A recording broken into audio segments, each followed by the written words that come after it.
5種最容易俾錯狗仔嘅食物，最後一樣你可能諗都冇諗過。第一樣提子，如果唔小心食咗，可能會導致不可逆轉嘅腎衰竭，呢個情況就要即刻揾獸醫去處理啦。第二種就係朱古力，朱古力當中含有可可鹼同埋咖啡因，會導致中樞神經興奮同埋心跳加速。由於狗仔嘅代謝速度係極之慢，長時間嘅興奮反應會導致狗仔心衰竭或者癲癇。第三類就係蔥類植物，所有蔥類植物無論生定係煮熟，例如洋葱、大蒜、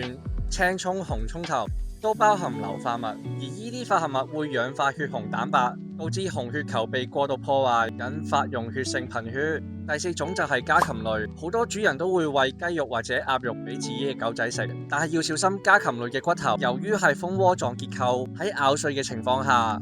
有好大嘅機會去吉穿個食道，所以要盡量避免家禽類嘅骨頭。第5款花生醬，市面上好多標榜少甜嘅花生醬，裡面好大機會都會添加咗一種叫做木糖醇嘅添加劑，但對狗仔嚟講係劇毒。當狗仔誤食咗之後，會迅速吸收入去血液裡面，刺激胰島素大量產生，導致血糖急速下降。所以餵狗仔之前記得睇清楚標籤啦。